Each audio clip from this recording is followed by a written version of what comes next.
45 minute 5 കാര്യങ്ങൾ. ഞാൻ സംസാരിക്കാൻ തുടങ്ങുമ്പോൾ എത്ര നേരമാണ് സംസാരിക്കുന്നത്, എത്ര പോയിന്റുകളാണ് സംസാരിക്കുന്നത് എന്ന് പറഞ്ഞിട്ടാണ് തുടങ്ങുന്നത്. ഞാൻ ആദ്യം തന്നെ ആദരണീയനായ ശ്രീ റഹ്മത്തുള്ള ഖാസിക്ക് അദ്ദേഹത്തോട് ചോദിച്ചു, എത്ര നേരമാണ് സംസാരിക്കുന്നത്? 1 മണിക്കൂറെങ്കിലും സംസാരിക്കും. പക്ഷേ അദ്ദേഹമാണ് ഇതിൽ നല്ല പ്രഭാഷകൻ. ശരിക്കും ഞാനൊക്കെ പ്രഭാഷകരല്ല, ഞങ്ങളൊക്കെ താർക്കികരാണ്, തർക്കിക്കുന്നവരാണ്, സംഭാഷണം നടത്തുന്നവരാണ്. അദ്ദേഹമാണ് പ്രഭാഷകൻ. അതുകൊണ്ട് എന്റെ ആ 15 മിനിറ്റ് കൂടെ അദ്ദേഹത്തിന്റെ പ്രഭാഷണം കേൾക്കണമെന്നാണ് എനിക്ക് ആഗ്രഹം. അതുകൊണ്ട് ഞാൻ 45 മിനിറ്റാണ് എടുക്കാൻ ആഗ്രഹിക്കുന്നത്. പറയാൻ ആഗ്രഹിക്കുന്നത് 5 കാര്യങ്ങൾ.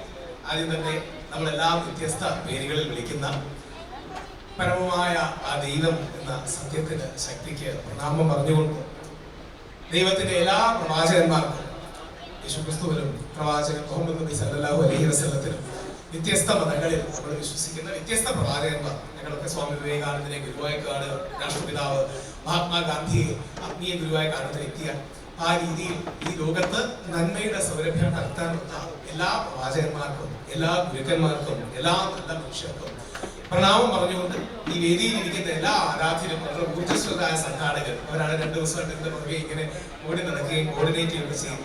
അവർ ഓരോരുത്തർക്കും നമസ്കാരം പറഞ്ഞുകൊണ്ട് സ്വാഗതം ആശംസിച്ച ഡോക്ടർ ഹുസൈൻ സർ, അധ്യക്ഷനായ പ്രൊഫസർ VM മുക്സൻകുട്ടി സർ, ആദരണീയനായ മുസ്തഫ മാസ്റ്റർ മുണ്ടുപാറ, ശ്രീ റഹ്മത്തുള്ള ഖാസിമിജി, അദ്ദേഹത്തിന്റെ പല യൂട്യൂബ് പ്രഭാഷണങ്ങളും കേൾക്കാനുള്ള ഭാഗ്യമുണ്ടായി, പല രസകരമായ ഇന്റർവെൻഷൻസും കേൾക്കാൻ ഭാഗ്യമുണ്ടായി. അദ്ദേഹത്തിന്റെ പുസ്തകം ഞാൻ 97 പേജ് തുടക്കത്തിൽ നിന്നും അവസാനത്തെ 30 പേജുകളും വായിച്ചു. എനിക്കുള്ള പുസ്തകം വായിച്ചു തീർക്കാൻ കഴിയുന്ന കാര്യം മിനിഞ്ഞാന്നാണ് എനിക്ക് പുസ്തകം ലഭിച്ചത്. ഇന്നല്ലെങ്കിൽ നാളെ ആ പുസ്തകം പൂർണ്ണമായി തീരുകയും ചെയ്യും. നന്ദി അർപ്പിക്കുന്ന ജംഷീദ് റഹ്മാൻ സർ. എല്ലാവർക്കും നമസ്കാരം പറഞ്ഞുകൊണ്ട് ആദ്യ പോയിന്റ്. ആദ്യം തന്നെ ഈ പുസ്തകം വായിച്ചപ്പോൾ ഞാൻ 3-4 പുസ്തകങ്ങളൊക്കെ എഴുതിയിട്ടുണ്ട്. ഒരു പുസ്തക രചയിതാവെന്ന രീതിയിൽ ഞാൻ എന്റെ പബ്ലിഷറെയും കൂടെ വിളിച്ചു പറഞ്ഞു. പബ്ലിഷറുടെ പേര് പറയുന്നില്ല, വളരെ പ്രമുഖമായ പബ്ലിഷറായ. ഞാൻ പറഞ്ഞു, ശരിക്കും നമ്മൾ ഇതുപോലൊരു പുസ്തകമൊക്കെ അല്ലേ പുറത്തിറക്കണം. ഞങ്ങളുടെയൊക്കെ പുസ്തകത്തിൽ പലപ്പോഴും ചിത്രങ്ങൾ കാണാറില്ല, ഡ്രൈ ആയ വാക്കുകളാണ്. പക്ഷേ ഈ പുസ്തകം നിങ്ങൾ എല്ലാവരും എത്ര പേര് പൂർണ്ണമായി വായിച്ചു എന്നറിയില്ല. മനോഹരമായ പുസ്തകമാണ്, നല്ല കളർ കോമ്പിനേഷനാണ്, മനോഹരമായ ചിത്രങ്ങളാണ്. സിനിമയിൽ നിന്നടക്കം, ഉറുമി എന്ന് പറയുന്ന പൃഥ്വിരാജിന്റെ സിനിമയിൽ നിന്നടക്കം ചരിത്ര സംഭവങ്ങളെ നമ്മുടെ മനസ്സിലേക്ക് കൺവേ ചെയ്യാൻ ചിത്രങ്ങൾ അടക്കം എടുത്ത് അതിൽ പറഞ്ഞിട്ടുണ്ട്. അപ്പം ഒരു എഡ്യൂക്കേറ്റീവ് പുസ്തകമാണ്.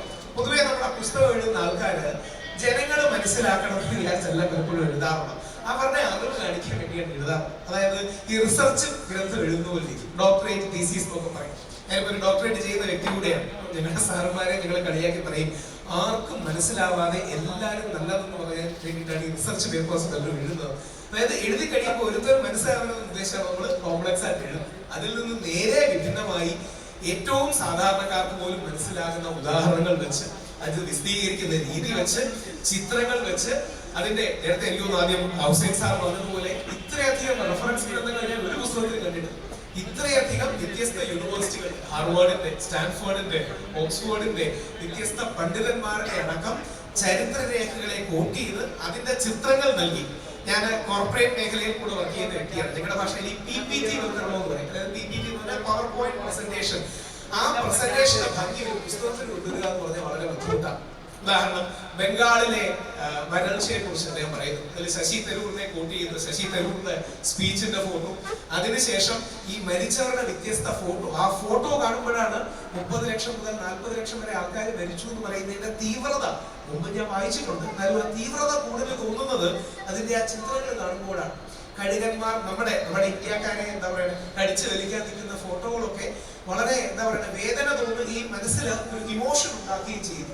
സാധാരണ നമ്മുടെ പുസ്തകങ്ങൾ ഇങ്ങനെ ആകാം. അദ്ദേഹത്തിൽ നിന്ന് ഇൻസ്പയർഡ് ആയി ഞാൻ ഇന്നലെ തന്നെ ഈ പുസ്തകത്തിന്റെ കുറച്ച് ഫോട്ടോയും വീഡിയോ ഒക്കെ എടുത്ത് ഞങ്ങളുടെ പബ്ലിഷർക്ക് അയച്ചു കൊടുത്തു. എന്നിട്ട് പറഞ്ഞു, നമുക്ക് ഇതേപോലെ വേണം, നമുക്ക് ഈ വെറുതെ ഡ്രൈ ആയിട്ട് ബ്ലാക്ക് ആൻഡ് വൈറ്റിൽ വെബിൽത്തോ പേപ്പറിൽ അക്ഷരങ്ങൾ എഴുതി അടിക്കുക എന്ന പുസ്തകം. ആ പുസ്തകം മനോഹരമായി ഡിസൈൻ ചെയ്തിട്ടുണ്ട്. പഴയ കാലത്തെ കോയിൻസ്, വ്യത്യസ്ത മാപ്പുകൾ. ഇനി എഴുതാൻ ആഗ്രഹിക്കുന്ന ആൾക്കാർ, പ്രത്യേകിച്ച് ആത്മീയമായ ആശയങ്ങൾ ജനങ്ങളിൽ എത്തിക്കുന്നതിനോടൊപ്പം ഒരു എഴുത്തുകാരൻ എന്ന നിലയിൽ കൂടി അത് എഴുതാൻ ആഗ്രഹിക്കുന്ന ആൾക്കാർ മാതൃകയാക്കേണ്ട ഒരു പുസ്തകമാണ്. അതിലെ colour combination, use of photos. ഉദാഹരണത്തിന് എനിക്ക് വളരെ ഹൃദ്യമായി തോന്നിയ ഒരു ഫോട്ടോ ആണ്. എത്ര കണ്ട് ശ്രദ്ധിച്ചു എന്നറിയില്ല. പഴയ ബ്രിട്ടീഷ് കാലഘട്ടത്തിൽ നമ്മുടെ ആൾക്കാർ, അതായത് നമ്മുടെ ഇന്ത്യക്കാരെ അവരുടെ ഫാൻ വലിക്കാൻ, ബ്രിട്ടീഷുകാരുടെ ഫാൻ വലിക്കാൻ ഇങ്ങനെ കാലുകൾ കെട്ടിത്തൂക്കി ഇടുകയായിരുന്നു നിരന്തരമായിട്ട്. എന്നിട്ട് അവരുടെ പങ്കായം, പഴയ ഫാൻ ഇവരുടെ കാലുകൾ കൊണ്ടാണ് അത് കെട്ടിത്തൂക്കി വിളിച്ചിരുന്നത്. അതിന്റെ ചിത്രങ്ങളടക്കം അദ്ദേഹത്തിന്റെ റിസർച്ച് വർക്കിന് എത്ര സമയമെടുത്തു കാണും എനിക്ക് തീർച്ചയായും ഉദ്ദേശം. അങ്ങനെ വ്യത്യസ്ത രാജ്യങ്ങളിലെ കോൺസെപ്റ്റും സങ്കല്പങ്ങളും നമ്മുടെ മനസ്സിൽ ആഴത്തിൽ പതിയുന്ന രീതിയിൽ അദ്ദേഹത്തിന് അത് നമ്മളിലേക്ക് എത്തിക്കാൻ കഴിഞ്ഞു. ഒരു വായിക്കുന്നവന്റെ വായനാനുഭവത്തെ വളരെ എൻഹാൻസ് ചെയ്യാൻ, അല്ലെങ്കിൽ വായനാനുഭവത്തെ ആഴത്തിലാക്കാനും ആശയങ്ങൾ മനസ്സിലേക്ക് കൂടുതൽ എത്തിക്കാനും ആ ചിത്രങ്ങളോടൊപ്പം മനസ്സിൽ റിട്ടൻഷൻ അഥവാ മനസ്സിൽ കൂടുതൽ തങ്ങി നിൽക്കാനും ഇതൊരു മാതൃകയാണ്. അതുകൊണ്ട് അതിന്റെ കോണ്ടന്റ് ലോകാരാധ്യമാണ്. എന്തായാലും ആ കോണ്ടന്റിലേക്ക് വരുന്നതിന് മുമ്പ് അതിന്റെ ഡിസൈൻ ആൻഡ് സ്ട്രക്ചർ വരുന്ന എഴുത്തുകാർക്കും ഇനി നിങ്ങൾ പുസ്തകങ്ങൾ എഴുതാൻ ആഗ്രഹിക്കുന്നുണ്ടെങ്കിലും അതൊരു മാതൃകയായി പിന്തുടരണം. വിഷ്വലി റിച്ച് ആയ ഒരുപാട് കാര്യങ്ങളുടെ റെഫറൻസ് കൊടുത്തിരിക്കുന്ന പുസ്തകങ്ങളുടെ കവർ പേജുകൾ കൊടുത്തിരിക്കുന്ന ഈ പുസ്തകത്തെ കൂടി ഇൻസ്പയർഡ് ആയിട്ടായിരിക്കും എന്റെ അടുത്തൊരു പുസ്തകം വരുന്നത്. തീർച്ചയായിട്ടും ഈ മാതൃക ഉണ്ടാവും, അങ്ങേക്ക് അതിലൊരു നന്ദി ഉണ്ടാവും. അതിന്റെ ഒരു മോഡൽ ഇൻസ്പയർ ചെയ്തു എന്ന വ്യക്തി എന്ന നിലയിൽ അദ്ദേഹത്തിന് നന്ദി ഉണ്ടാവും. അപ്പോൾ വളരെ രസകരമായ അദ്ദേഹം പറഞ്ഞ അതിന് അദ്ദേഹത്തിന് നന്ദി പറയും. അതാണ് ഒന്നാമത്തെ പോയിന്റ്. ആ ഒന്നാമത്തെ പോയിന്റിൽ അദ്ദേഹത്തോട് ഒരു റിക്വസ്റ്റ് കൂടെയാണ്. പ്രവാചകൻ മുഹമ്മദ് നബി സല്ലല്ലാഹു അലൈഹി വസല്ലത്തെ കുറിച്ച് വ്യത്യസ്ത പണ്ഡിതന്മാർ, പഴയ കാലത്തെ ഓർത്തഡോക്സ് സഭയിലെ വ്യക്തികൾ അടക്കം സൂചിപ്പിച്ച പല കാര്യങ്ങളും ഇതിലുണ്ട്. പ്രത്യേകിച്ച് സിബോയേസ് ബിഷപ്പ് അടക്കമുള്ള വ്യത്യസ്ത ക്രിസ്തീയ പണ്ഡിതർ പ്രവാചകൻ മുഹമ്മദ് നബി ആ കാലത്തെ അദ്ദേഹത്തിന്റെ സ്വാധീനത്തെ കുറിച്ച് സൂചിപ്പിച്ചു. രണ്ടുപേരുടെയും കൂടെ അദ്ദേഹത്തെ കുറിച്ചുള്ള പരാമർശങ്ങൾ ആഡ് ചെയ്യണം അടുത്ത പുസ്തകത്തിൽ. ഞാൻ വ്യക്തിപരമായി അദ്ദേഹത്തോട് റിക്വസ്റ്റ് ചെയ്തു. അതോടൊപ്പം ഇപ്പോഴും കൂടെ പബ്ലിക്കലി റിക്വസ്റ്റ് ചെയ്യാം.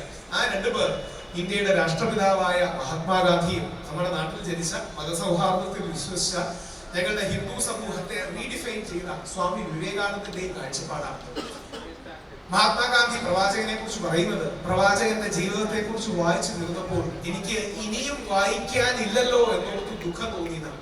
ഇതിനെക്കുറിച്ച് കൂടുതൽ എനിക്ക് വായിക്കാൻ കഴിയില്ലല്ലോ എന്നോർത്ത് ദുഃഖം തോന്നി. എന്നിട്ട് അദ്ദേഹം പ്രവാചകനെ കുറിച്ച് പറയുന്നത്, കൂടുതൽ ഒരു വ്യക്തിക്ക് പൂർണ്ണമായും സ്വയം, അതായത് സെൽഫ് ഇഫേസ്മെന്റ് എന്ന വാക്കാണ് മഹാത്മാഗാന്ധി ഉപയോഗിച്ചിരിക്കുന്നത്. നമ്മുടെ മലയാളത്തിലേക്ക് വന്നാൽ ഒരു നിസ്വാർത്ഥത എന്ന് പറയാം, അല്ലെങ്കിൽ പൂർണ്ണമായി തന്റെ സ്വാർത്ഥ ചിന്തകൾ മാറ്റി പൊതുസമൂഹത്തിനും ദൈവത്തിനും ആത്മീയ പാതയ്ക്കും വേണ്ടി തന്റെ ജീവിതം ഒഴിഞ്ഞു വെച്ചതാണ് പ്രവാചകൻ. ആ പ്രവാചകന്റെ ഫിയർലെസ്നെസ്, ആ പ്രവാചകന്റെ തന്റെ പ്രതിജ്ഞകളോടുള്ള പ്രതിബദ്ധത, absolute trust in God and his mission, ദൈവത്തിലുള്ള പരിപൂർണമായ വിശ്വാസം, തന്റെ മിഷനിലുള്ള വിശ്വാസം എന്നെ ഇൻസ്പയർ ചെയ്യുന്നതാണ് മഹാത്മാഗാന്ധി പ്രവാചകനെ കുറിച്ച് പറയുന്നത്. അതോടൊപ്പം സ്വാമി വിവേകാനന്ദൻ പറയുന്ന രസകരമായ ഒരു കാര്യമുണ്ട്.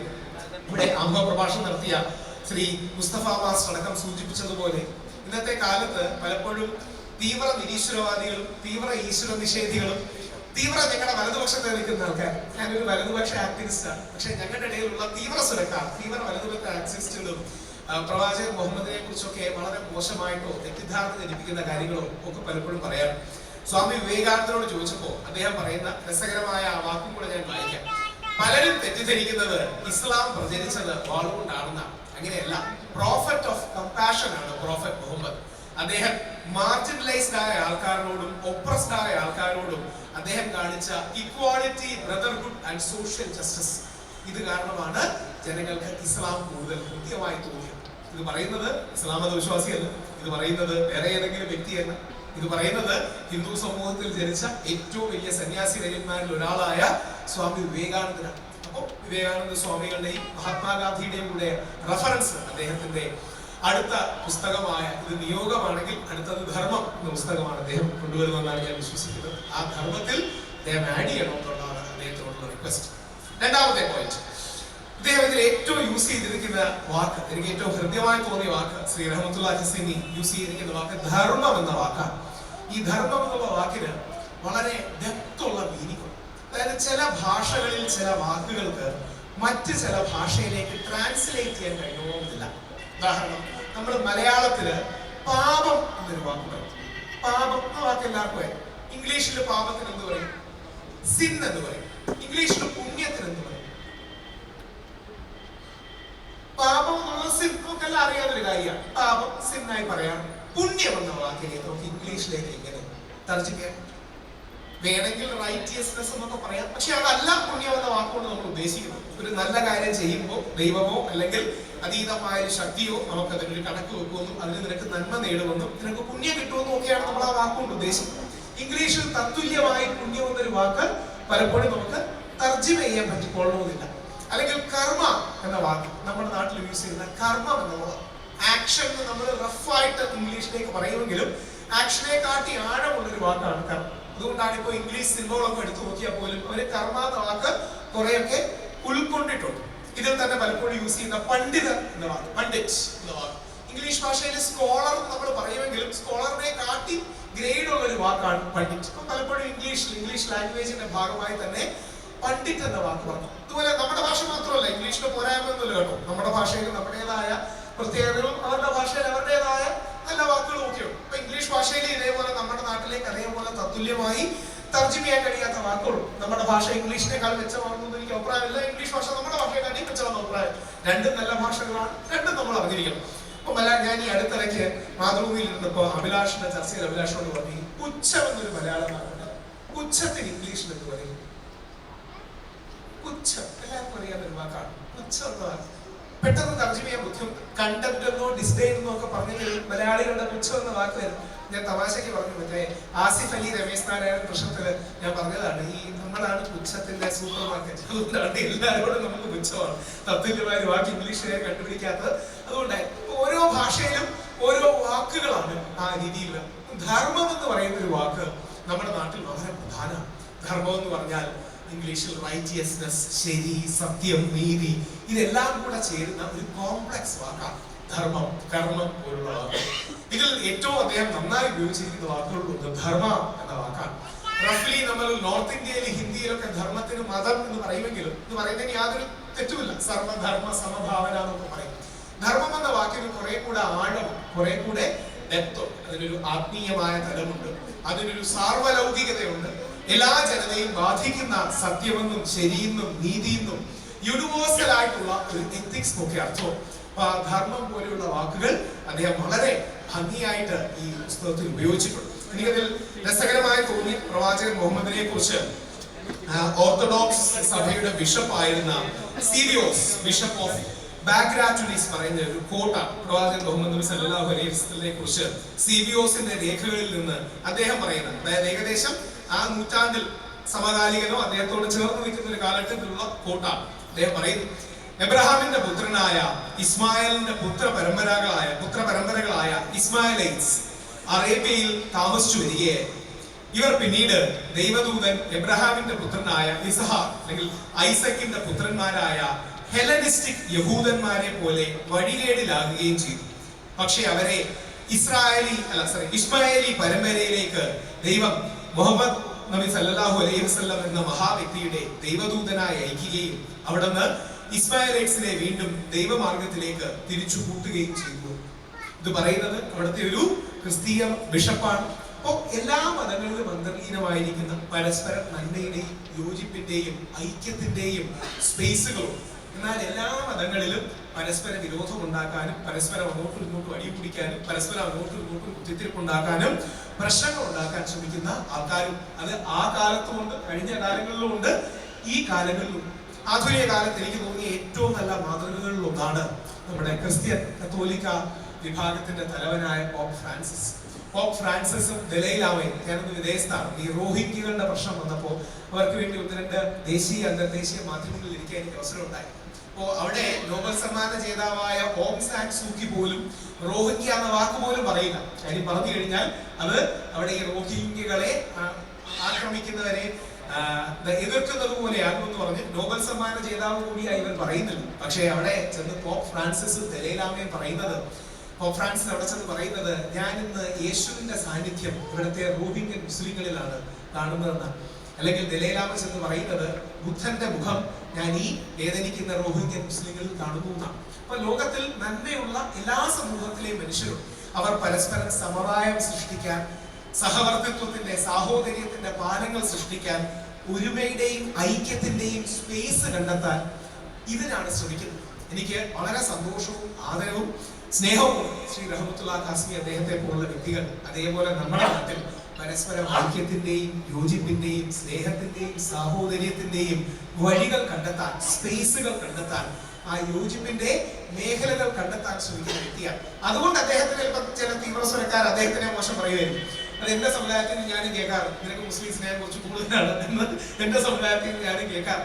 അപ്പോൾ എൻ്റെ അമ്മ യോഗക്ഷേമ സഭ, നമ്മുടെ ബ്രാഹ്മണ സഭയുടെ വനിതാ സമൂഹത്തിന്റെ പ്രസിഡന്റ് ഒക്കെയാണ്. അപ്പൊ അമ്മയോട് ഇടയ്ക്കിടയ്ക്ക് ഞങ്ങളുടെ സമൂഹത്തിലുള്ള അടുപ്പ നിലപാടുകൾ എടുക്കുന്നത് പറയും, കുറച്ച് അമിതമായിട്ടുണ്ട് കേട്ടോ, നമുക്ക് അവർക്ക് എപ്പോഴും ഇവിടെ മുസ്ലിങ്ങളെ പോയി സപ്പോർട്ട് ചെയ്യുന്ന എന്തിനാന്നൊക്കെ ചോദിക്കുന്നവരുണ്ട്. എനിക്ക് ഉറപ്പുണ്ട് അദ്ദേഹത്തോടും അങ്ങനെ ചില ആൾക്കാർ അദ്ദേഹത്തോട് ചോദിക്കുന്നുണ്ടാവും, നിങ്ങൾ എന്തിനാണ് അങ്ങനെ എല്ലാവരെയും ചേർത്ത് പിടിക്കുന്നത്. പക്ഷെ അങ്ങനെ എല്ലാവരെയും ചേർത്ത് പിടിക്കാനേ ഒരു ഈശ്വരവിശ്വാസിയായ വ്യക്തിക്ക് മനസ്സിലാവും, അല്ലെങ്കിൽ അവൻ അതേ പറ്റുള്ളൂ, അവർക്ക് അതേ കഴിയുകയുള്ളൂ. കാര്യം വ്യത്യസ്ത നിലപാടുകൾ കാണാം, വ്യത്യസ്ത കാഴ്ചപ്പാടുകൾ കാണാം, പക്ഷെ യോജിപ്പിന്റെ മേഖലകൾ കണ്ടെത്തുന്നതിലാണ് നമ്മുടെ രാജ്യവും ലോകവും മുമ്പോട്ട് പോകുന്നത്.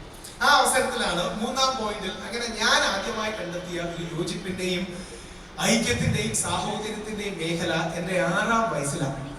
6-ാം വയസ്സിൽ എന്റെ മുത്തശ്ശൻ ശബരിമലയിലെ മുതിർന്ന തന്ത്രിയായിരുന്ന കണ്ഠര് മഹേശ്വരോടൊപ്പമാണ് ഞാൻ ആദ്യമായിട്ട് ശബരിമലയ്ക്ക് പോകും. ശബരിമലയ്ക്ക് പോകുമ്പോൾ ഒരുപക്ഷെ നിങ്ങൾക്ക് എല്ലാവർക്കും അറിയാം, വളരെ പ്രസിദ്ധമാണ് അവിടെ അയ്യപ്പനും വാവരും തമ്മിലുള്ള സൗഹൃദവും. അയ്യപ്പൻ എന്ന് പറയുന്ന ഞങ്ങളുടെ അവതാര കൃഷ്ണനായ വ്യക്തിയും പാത്തുമ്മയുടെ മോനായ വാവൻ, പാത്തുമ്മ ഫാത്തിമയാണ്, വാവന് ബാബരാണ്. അപ്പൊ പാത്തുമ്മയുടെ മോനായ വാവനും തമ്മിലൊരു സൗഹൃദം, അതൊരു പക്ഷെ എല്ലാവർക്കും അറിയായിരിക്കും. പക്ഷെ നിങ്ങൾ ശ്രദ്ധിക്കാത്തൊരു കാര്യം, ഇന്ന് പോയാൽ പോലും കാണാൻ പറ്റുന്നൊരു കാര്യം പറയാം. അതായത് ഈ എരുമേലിയിലെ പള്ളിയുണ്ട്, വാവര് പള്ളി എന്നാണ് ഞങ്ങൾ വിളിക്കുന്നത്. ആ വാവര് പള്ളി എല്ലാവർക്കും അറിയാം. തൊട്ടിപ്പുറത്തൊരു വാവർ മെമ്മോറിയൽ സ്കൂളൊക്കെ ഉണ്ട്. അതൊക്കെ ഒരു പക്ഷെ എല്ലാവരും ശ്രദ്ധിച്ചു കാണും, നമ്മുടെ പ്രസിഡന്റും വൈസ് പ്രസിഡന്റും ഒക്കെ വരുന്നതാണ്. പക്ഷെ അധികം ആരും ശ്രദ്ധിക്കാതെ പോകുന്ന രസകരമായ ഒരു കാര്യം, ഈ വാവര് പള്ളിക്ക് ഇപ്പുറത്തുള്ള അയ്യപ്പന്റെ അമ്പലം, ഇവിടെയാണ് നിങ്ങൾ ഈ പേട്ട തൊടുന്നത്. ആ അയ്യപ്പന്റെ അമ്പലത്തിൽ വാവര് സ്വാമിക്ക് വേണ്ടി ഒരു നട വെച്ചു. അതായത് അയ്യപ്പന്റെ അമ്പലം, ഇപ്പുറത്തെ പള്ളി, മതസൗഹാർദ്ദത്തിന്റെ കേന്ദ്രം എന്നൊക്കെ നമ്മൾ പറയാറുണ്ട്. പക്ഷെ അതിനപ്പുറമുള്ള, സൗഹാർദ്ദത്തിനപ്പുറമുള്ള ഒരു സ്പേസ് അവിടെയുണ്ട്. അവിടെ ഈ അയ്യപ്പന്റെ അമ്പലത്തിനുള്ളിൽ വാവര് സ്വാമിക്ക് വേണ്ടി ഒരു നട വെച്ചു. നട എന്ന് പറഞ്ഞാൽ ചെറിയ ഷ്രൈൻ, ആദരിക്കാനുള്ള ഒരു സ്ഥലം, പ്ലേസ് ഓഫ് റിമെമ്പറൻസ് ഒക്കെ അർത്ഥമുണ്ട്. അതായത് ഒരാളെ ആദരിക്കാൻ, ബഹുമാനിക്കാൻ, ഇഷ്ടം കാണിക്കാൻ, സ്നേഹവും ആദരവും കാണിക്കാൻ വേണ്ടി വാവർക്കൊരു നട വെച്ചു. ഞാൻ 6-ാം വയസ്സിൽ എന്റെ മുത്തശ്ശനോടൊപ്പം പോയപ്പോ അവിടെ ഇന്ന് പോയാൽ, അതായത് ഇന്ന് നിങ്ങൾ വെറുതെ എരുമേലി വഴി പോയി ആ പള്ളിയുടെ ഫ്രണ്ടിൽ കൂടെ പോയാൽ അതിനുള്ളില്, അല്ല ആ അമ്പലത്തിലെ നടക്കുള്ളില് ഇതേപോലെ വെറും ഒരു ആർച്ചാണ് വെച്ചിട്ടുള്ളത്. ഇന്ന് നിങ്ങൾക്ക് പോയാൽ കാണാം. അതായത് ഒരു സൈഡില് അയ്യപ്പന്റെ മറ്റൊരു സുഹൃത്തിന്റെ പ്രതിമയോ വിഗ്രഹമോ ബിംബമോ ഒക്കെ ഉണ്ട്. ഇവിടെ വാവരുടെ സ്വാമി നടയിൽ വെറുതെ ഒരു ആർച്ച് ഇങ്ങനെ വെച്ചിരിക്കുക. അപ്പൊ ഞാൻ 6 വയസ്സോ 7 വയസ്സോ 1-ാം ക്ലാസ് 2-ാം ക്ലാസ് പഠിക്കുമ്പോൾ മുത്തശ്ശനോടൊപ്പം പോയി എന്റെ മുത്തശ്ശനോട് ചോദിച്ചു, മുത്തശ്ശ അതെന്താ ഇങ്ങനെ? ബാക്കി എല്ലായിടത്തും ഒരു രൂപമുണ്ട്, ബാക്കി എല്ലായിടത്തും ഒരു വിഗ്രഹമോ രൂപമോ പ്രതിമയോ ബിംബമോ റെപ്രസെന്റേഷനോ കാര്യങ്ങളോ ഉണ്ട്, ഇവിടെ മാത്രം അങ്ങനെയില്ല. അപ്പോ ഞാൻ ചോദിച്ചു, പുള്ളിയെ കുളിക്കാൻ എടുത്തുകൊണ്ട് പോയതാണോ? ഞങ്ങൾക്ക് അങ്ങനെ ചില ചടങ്ങുകളുണ്ട്, അങ്ങനത്തെ ചടങ്ങുകൾക്ക് എന്തെങ്കിലും കൊണ്ടുപോയതാണോ? എന്താ ഇവിടെ പ്രത്യേകിച്ച് ഒന്നും കാണുന്നില്ല, എന്താ അതിന്റെ കാരണം? എന്റെ മുത്തശ്ശൻ അന്ന് എനിക്ക് പറഞ്ഞു തന്നു, അത് മുസ്ലിം സമൂഹത്തിന്റെ വിശ്വാസമാണ്. അവരുടെ പരിശുദ്ധമായ പാതയിൽ അവർ അങ്ങനെ രൂപമോ അല്ലെങ്കിൽ അവർ ബിംബമോ പ്രതീകങ്ങളോ വെച്ചല്ല, സഗുണാരാധന, ഞങ്ങളുടെ ഭാഷയെ പറഞ്ഞാൽ സഗുണാരാധനയല്ല. അപ്പോ വാവരെ ആദരിക്കാൻ നമ്മുടെ പൂർവികർ തീരുമാനിച്ചപ്പോ വാവരുടെ വിശ്വാസത്തിന് ഇളക്കം തട്ടാത്ത രീതിയിൽ വാവരെ ആദരിക്കണം എന്നാണ് നമ്മൾ തീരുമാനിച്ചത്. അതായത് വാവർക്ക് ഹലാൽ അല്ലാത്തൊരു കാര്യം എന്റെ അമ്പലത്തിൽ പോലും നീ ചെയ്യരുത് എന്ന് പറഞ്ഞ അയ്യപ്പന്റെ പിന്തലമുറക്കാരാണ് നമ്മൾ നാട്ടുക. ഇത് കഥയാക്കിയോ മനോഹരമായി വ്യാഖ്യാനിച്ചോ ഞാൻ പറയുന്നതല്ല. ഇന്നും പോയി നോക്കിയാൽ നിങ്ങൾക്ക് കാണാൻ കഴിയുന്ന റിയാലിറ്റിയാണ്, ലിവ്ഡ് റിയാലിറ്റിയാണ്. നിങ്ങൾക്ക് ഇന്നും ചെന്ന് നോക്കിയാൽ അവിടെ കാണാം, ഈ ആർച്ച് മാത്രമേ വെച്ചിട്ടുള്ളൂ. കാരണം വാവർക്ക് അങ്ങനെ വിഗ്രഹാരാധനയോ രൂപാരാധനയോ എന്തെങ്കിലും പ്രതിമയോ ബിംബമോ സഗുണാരാധനയോ വാവരുടെ വിശ്വാസ പ്രകാരമോ അല്ലെങ്കിൽ വാവരുടെ പാദപ്രകാരമോ പാടില്ല. അതുകൊണ്ട് എന്റെ അമ്പലത്തിനുള്ളിൽ വാവരെ ആദരിക്കുമ്പോൾ വാവർക്ക് ഏത് രീതിയിലാണോ ബഹുമാനം ഇഷ്ടം, വാവർക്ക് ഏത് രീതിയിലാണോ ആദരം ഇഷ്ടം, ആ രീതിയിലാണ് നമ്മൾ വാവർക്ക് കൊടുക്കേണ്ടത്. അപ്പോ ഞാൻ നിന്നെ ബഹുമാനിക്കും, നീ എന്നെ ബഹുമാനിക്കണമെന്നല്ല, നീ ഏത് രീതിയിൽ ബഹുമാനിക്കപ്പെടാനും ആദരിക്കാനും ആഗ്രഹിക്കുന്നുവോ അത് നിന്റെ വിശ്വാസത്തെ ഒരിക്കലും മുറിവേൽപ്പിക്കാത്ത രീതിയിൽ, നിനക്കൊരിക്കലും വിശ്വാസപരമായ ദൈവശാസ്ത്രപരമായ രീതിയിൽ നിനക്ക് ഹലാലല്ലാത്തൊരു കാര്യം എന്റെ അമ്പലത്തിനുള്ളിൽ പോലും വേണ്ട എന്ന് പറയുന്ന ഒരു പൈതൃകമാണ് നമ്മുടെ നാടിന്റെ ഏറ്റവും വലിയ മഹത്വം, നമ്മുടെ നാടിന്റെ ഏറ്റവും വലിയ ഐക്യം. ഞങ്ങളെല്ലാം ഇവിടെ കോടിക്കണക്കിന് ഹിന്ദു വിശ്വാസികൾ ശബരിമലയിൽ പോകുമ്പോൾ വളരെ പ്രാർത്ഥനാപൂർവ്വം അവിടുത്തെ മൗലവിയോട്, അല്ലെങ്കിൽ അദ്ദേഹമാണ് അവിടുത്തെ ചീഫ് ഗസ്റ്റ്. നമ്മുടെ ഈ പേട്ടത്തോടൊക്കെ നിങ്ങൾ കണ്ടിട്ടുണ്ടോ എന്നറിയില്ല, എടുത്ത് നോക്കിയാൽ നമ്മുടെ ചീഫ് ഗസ്റ്റ് അവിടുത്തെ പള്ളിയിലാണ്. ഞങ്ങളെല്ലാം വളരെ ആദരവോടെ അദ്ദേഹത്തിന്റെ കാലിൽ തൊട്ട് വീഴും. നമ്മുടെ രീതിയാണ്, കാലിൽ തൊട്ട് വീഴുന്നതാണ്. ഞങ്ങൾ അദ്ദേഹത്തെ കണ്ടിട്ട് പോകും. ഈ ബാലൻസ്, ഈ സിനർജിയാണ്. ഇതിനെ മതസൗഹാർദ്ദം എന്ന് വിളിക്കാം, ഇതിനെ മതേതരത്വം എന്ന് വിളിക്കാം, ഇതിനെ ബഹുസ്വരത എന്ന് വിളിക്കാം, ഇഷ്ടമുള്ള പേര് വിളിക്കാം. എന്ത് പേര് വിളിച്ചാലും കുഴപ്പമില്ല. പക്ഷേ നമ്മുടെ വിശ്വാസങ്ങളെ വെള്ളം ചേർക്കണ്ട. മതേതരത്വത്തിന്റെയോ മതസൗഹാർദ്ദത്തിന്റെയോ ബഹുസ്വരതയുടെയോ പേരിൽ നമ്മുടെ വിശ്വാസങ്ങൾക്കും ആത്മീയ ബോധ്യങ്ങൾക്കും ദൈവിക വിശ്വാസങ്ങൾക്കും പദ്ധതികൾക്കും വെള്ളം ചേർക്കണ്ട. എന്നാൽ ഒരു കൈയിൽ ഈശ്വര വിശ്വാസം മുറുകെ പിടിക്കുമ്പോഴും, ഒരു കൈയിൽ പ്രവാചക ചര്യകൾ മുറുകെ പിടിക്കുമ്പോഴും, മറുകൈയിൽ ബഹുസ്വരതയുടെ, മതസൗഹാർദ്ദത്തിന്റെ, ഐക്യത്തിന്റെ, യോജിപ്പിന്റെ, സമന്വയത്തിന്റെ, സമവായത്തിന്റെ പാതകൾ നമുക്ക് എങ്ങനെ കണ്ടെത്താം? അതാണ് ഈ ഇന്ത്യ മഹാരാജ്യത്തിന്റെ ഏറ്റവും വലിയ നന്മ, അല്ലെങ്കിൽ നമ്മുടെ നാടിന്റെ, നമ്മുടെ പരസ്പരമുള്ള സംസ്കാരത്തിന്റെ ഏറ്റവും വലിയ നന്മകളിൽ. അതുകൊണ്ടാണ് നമ്മൾ പലപ്പോഴും ആലങ്കാരികമായി പറയും. നമ്മുടെ മുഖ്യമന്ത്രി അത് വളരെ മനോഹരമായി പറയും. ഭാരത് മാതാ കി ജയ് എന്ന് ഇന്ന് ഏറ്റവും കൂടുതൽ ആൾക്കാർ ഉപയോഗിക്കുന്ന സ്ലോഗൻസ് നമുക്ക് തരുന്നത് അസീമുള്ള ഖാൻ എന്ന് പറയുന്ന വ്യക്തിയാണ്. ഇന്ന് ഇന്ത്യക്കാർ യൂസ് ചെയ്യുന്ന ജയ് ഹിന്ദ് എന്ന് പറയുന്ന വാക്യം നമുക്ക് തരുന്നത് സുഭാഷ് ചന്ദ്രബോസിന്റെ ഏറ്റവും ആത്മമിത്രവും ലഫ്റ്റനന്റുമായ ആബിദ് ഹസൻ സഫ്രാനി എന്ന് പറയുന്ന വ്യക്തിയാണ്. അപ്പൊ നമുക്ക് ഒരുപാട് കാര്യങ്ങളിൽ യോജിപ്പ് കണ്ടെത്താൻ കഴിയും. ചില കാര്യങ്ങൾ അഭിപ്രായ വ്യത്യാസം ഉണ്ടാകാം. ഈ മനുഷ്യരല്ലേ, ഒരു കുടുംബത്തിൽ അഭിപ്രായ വ്യത്യാസം ഇല്ലേ? അപ്പോഴാണോ വ്യത്യസ്ത സമുദായങ്ങളും ചിന്താധാരകളും നമ്മൾ അഭിപ്രായ വ്യത്യാസം ഉണ്ടായിരിക്കും. നമ്മുടെ ഹിന്ദു സമൂഹം, ഞങ്ങളുടെ ഹിന്ദു സമൂഹത്തിനുള്ളിൽ എത്രയോ അഭിപ്രായ വ്യത്യാസം, എത്രയോ ചിന്താധാര വ്യത്യാസം. എനിക്ക് ഉറപ്പുണ്ട് ഇസ്ലാമിക സമൂഹത്തിലും അങ്ങനെ അഭിപ്രായ വ്യത്യാസമോ നിലപാടിലോ നയങ്ങളിലോ ഏതെങ്കിലും വിഷയത്തിലോ അഭിപ്രായ വ്യത്യാസം ഉണ്ടാകാറുണ്ട്. അപ്പൊ അഭിപ്രായ വ്യത്യാസങ്ങൾക്കപ്പുറം മനുഷ്യത്വത്തിൽ, മാനവികതയിൽ, ഒരുമയിൽ നമുക്ക് മുമ്പോട്ട് പോകാൻ കഴിയുന്ന സ്പേസുകളെ അന്വേഷിക്കലാണ് ഇന്ന് ഏറ്റവും പ്രാധാന്യം വഹിക്കുന്ന കാര്യങ്ങളിലൊന്ന്. ആ ലക്ഷ്യം പൂർത്തീകരിക്കാൻ, അല്ലെങ്കിൽ ആ കർമ്മം പൂർത്തീകരിക്കാൻ നമുക്ക് ഏവർക്കും കഴിയണമെന്നുള്ളതാണ് അടുത്ത പോയിന്റ്. മൂന്നാമത്തെ പോയിന്റ്. ഇനിയും പകുതിയായി, എന്റെ സമയത്തിന്റെ പകുതിയായി, 22 മിനിറ്റായി. ഇനി അടുത്തൊരു 22 മിനിറ്റ് കൂടെ. ഇനി 2 പോയിന്റുകൾ. മൂന്നാമത്തെ പോയിന്റ് നേരത്തെ ഇവിടെ സംസാരിച്ചപ്പോഴും അദ്ദേഹം പറഞ്ഞു, എനിക്ക് തോന്നുന്നു നമ്മുടെ ആമുഖ ഭാഷണത്തിൽ പറഞ്ഞു, പലപ്പോഴും തെറ്റിദ്ധാരണകൾ വരുത്താൻ ശ്രമിക്കാം, പലപ്പോഴും നെഗറ്റിവിറ്റി വരുത്താൻ ശ്രമിക്കാം. എന്റെ ഒരു അടുത്ത 10 മിനിറ്റ് എടുത്ത് എന്താണ് നമ്മളുടെ സമൂഹങ്ങൾക്കും സമുദായങ്ങൾക്കും ഇടയിലുള്ള സ്പർദ്ധകളുടെ കാരണം എന്ന് സൂചിപ്പിക്കാൻ ഞാൻ ആഗ്രഹിക്കുകയാണ്. പ്രത്യേകിച്ച് നോർത്ത് ഇന്ത്യയിലൊക്കെ ഒരുപാട് സഞ്ചരിച്ചിട്ടുള്ള വ്യക്തിയാണ്. ഇപ്പോഴും ഹിന്ദി ചാനൽ ചർച്ചകൾക്കും ഇംഗ്ലീഷ് ചർച്ചകൾക്കും ഒക്കെ ഞാൻ ഒരുപാട് നോർത്ത് ഇന്ത്യയിൽ പോകാറും. കേരളം പോലെ വലിയ മതസൗഹാർദ്ദം ഇന്ത്യയിൽ വേറെ എവിടെയും കാണാൻ കഴിയും. നമുക്ക് ഒരുപാട് കാര്യങ്ങളുമുണ്ട്. നമുക്ക് നമ്മുടേതായ സൗഹാർദ്ദവും, നമ്മുടെയൊക്കെ വിശ്വാസപ്രകാരം പ്രവാചകന്റെ കാലത്ത് തന്നെ നമ്മുടെ ചെയർമാൻ പെരുമാൾ മക്കത്ത് പോയി പ്രവാചകനെ കണ്ടു നോക്കിയാണ് നമ്മുടെ വിശ്വാസം. വിശുദ്ധ മക്കയും മദീനയും കഴിഞ്ഞാൽ ലോകത്തിലെ ഏറ്റവും പഴയ പള്ളികളൊന്നും നമ്മുടെ നാട്ടിലാണെന്നാണ് നമ്മുടെ പൊതുവെയുള്ള വിശ്വാസം. നമ്മുടെ ചെയർമാൻ പെരുമാൾ പള്ളി അടക്കമുള്ള ആ ലെഗസി നമ്മുടെ നാട്ടിലാണെന്നാണ്. നമ്മുടെ നാട്ടിൽ എങ്ങനെ ഹിന്ദു, ക്രിസ്ത്യൻ, മുസ്ലിം ഒക്കെ ഒരുമിച്ച് കഴിയും. പക്ഷെ ഇന്ത്യയുടെ പല ഭാഗങ്ങളിലും അങ്ങനെയല്ല. നിങ്ങൾ ആലങ്കാരികമായി ഭംഗിവൽക്കരിച്ച് പരസ്പരം വിദ്വേഷവും ദേഷ്യവും എന്നൊക്കെ പറയാൻ, അല്ലെങ്കിൽ ഹുസൈൻജി രാഹുൽ ഈശ്വറിന്റെ പ്രാധാന്യം പരസ്പരം നിങ്ങൾ വിരോധം ഉപേക്ഷിക്കണമെന്ന് പറയുന്നതാണ് നമുക്ക് പറയാം. കുറച്ചുകൂടെ ഡയറക്റ്റ് ആയിട്ട് ഞാൻ പറയാം. നമ്മുടെ നാട്ടിൽ, പ്രത്യേകിച്ച് ഇന്ത്യയിൽ, ലോകത്തിന്റെ പല ഭാഗങ്ങളിലും അങ്ങനെ ഒരു ഇസ്ലാമോഫോബിയ വളർന്നു വരുന്നു. അത് പേര് പറഞ്ഞു തന്നെ നമ്മൾ അഡ്രസ് ചെയ്യുകയും വേണം. അതൊരു പ്രശ്നവുമാണ്. പരസ്പര വിദ്വേഷത്തിന്റെ, അല്ലെങ്കിൽ ഹിന്ദു ഫോബിയയും വേണ്ട, ഇസ്ലാമോഫോബിയയും വേണ്ട, ക്രിസ്ത്യൻ ഫോബിയയും വേണ്ട, ഒരു തരത്തിലുള്ള ഫോബിയയും വേണ്ട. അത്തരത്തിലുള്ള പ്രശ്നങ്ങൾ നമ്മുടെ ഇടയിലുണ്ട്. അത് എന്തുകൊണ്ടാണെന്ന് കൂടി നിങ്ങളോട് സൂചിപ്പിക്കാനാണ് അടുത്ത 10 മിനിറ്റ്. ഇല്ലെങ്കിൽ പലപ്പോഴും മുസ്ലിം സമൂഹത്തിന് ആശയങ്ങൾ വെളിയിൽ നിന്ന് നോക്കുമ്പോൾ മനസ്സിലാക്കണമെന്നില്ല. കാസിമീജി വന്നപ്പോൾ ഞങ്ങൾ സംസാരിച്ചപ്പോൾ അദ്ദേഹത്തോടും അഭ്യർത്ഥിച്ചത് ഇങ്ങനെ 1-2 പോയിന്റ് കൂടെ എന്റെ ഉണ്ട്, അതൊന്ന് കേൾക്കണം. പ്രത്യേകിച്ച് അദ്ദേഹത്തിനൊക്കെ വലിയൊരു ഓഡിയൻസ് ഉള്ളതാണ്, അവരിലേക്ക് എത്തിക്കണം എന്നുള്ളതാണ്.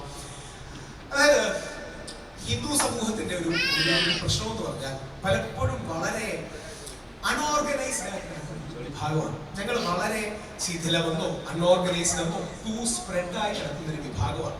അപ്പൊ പലപ്പോഴും ഞങ്ങളുടെ ഇടയിലുള്ള ചില ആൾക്കാർ, കുറച്ച് തീവ്ര സ്വരക്കാർ, മറുഭാഗത്ത് ഒരു ശത്രുവിനെ പ്രതിഷ്ഠിച്ച്, ഒരു എനിമിയെ പ്രതിഷ്ഠിച്ച്, ഒരു എതിരാളിയെ പ്രതിഷ്ഠിച്ച് ഞങ്ങളുടെ ഇടയിൽ ഒരു ഐക്യമോ യോജിപ്പോ ഉണ്ടാക്കാൻ ശ്രമിക്കുന്ന ഒരുപാട് പേർ. അങ്ങനെയാണ് നിങ്ങൾ തുള്ളിമരുന്ന് ജിഹാദ് ഉണ്ടെന്ന് കേൾക്കുന്നത്, ലാൻഡ് ജിഹാദും ലവ് ജിഹാദും എന്താ പറയണേ, അങ്ങനെ തുപ്പല ജിഹാദും ഉണ്ടെന്ന് കേൾക്കുന്നത്.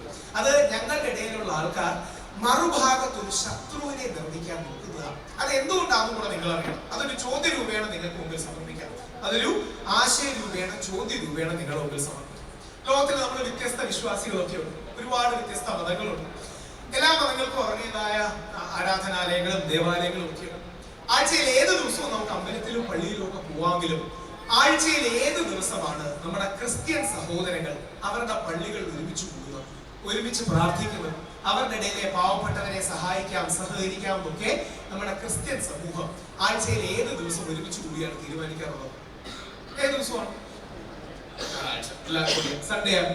ആഴ്ചയിൽ ഏത് ദിവസമാണ് നമ്മുടെ മുസ്ലിം സമൂഹം അതേപോലെ അവരുടെ പ്രാർത്ഥനകൾക്ക് വേണ്ടി ഒരുമിച്ച് കൂടാൻ, അല്ലെങ്കിൽ പരസ്പരം സംസാരിക്കാൻ, ചില വിഷയങ്ങളുണ്ട്, നമുക്കൊരു പൊതു നിലപാടെടുക്കണമെന്ന് പറയാൻ നമ്മുടെ മുസ്ലിം സമൂഹം ആഴ്ചയിൽ ഏത് ദിവസമാണ് ഒരുമിച്ച് കൂടാറുള്ളത്? ആഴ്ചയിൽ ഏത് ദിവസമാണ് നിങ്ങളുടെ ഹിന്ദു സഹോദരങ്ങൾ ഞങ്ങൾ ഇതേപോലെ ഞങ്ങൾക്കിടയിൽ ഒരുമിച്ച് പ്രാർത്ഥിക്കാൻ, ഒരുമിച്ച് പ്രവർത്തിക്കാൻ, നമുക്ക് ചില തർക്കങ്ങളും വിഷയങ്ങളും ഉണ്ട്, നമുക്കൊരു പരിഹാരം കണ്ടെത്തണമെന്ന് പറയാൻ, നമ്മുടെ ഇടയിൽ ഒരുപാട് പാവപ്പെട്ടവർക്ക് ജോലിയില്ല, നമുക്ക് ജോലി കൊടുക്കണമെന്ന് പറയാൻ, നമ്മുടെ ഇടയിൽ കുറച്ച് ബുദ്ധിമുട്ടുകളും കാര്യങ്ങളും ഉണ്ട് എന്ന് പറയാൻ ഞങ്ങൾ ഹിന്ദുക്കൾ, ഞങ്ങളുടെ ഹിന്ദുക്കളായ സഹോദരന്മാർ ആഴ്ചയിൽ ഏത് ദിവസമാണ് ഒരുമിച്ച് കൂടാറുള്ളത്? അങ്ങനെ പ്രത്യേകിച്ചൊരു സമയമോ അങ്ങനെ പ്രത്യേകിച്ചൊരു സ്പേസോ കാര്യങ്ങളോ ഒന്നും ഞങ്ങളുടെ ഇടയിൽ ഇല്ല.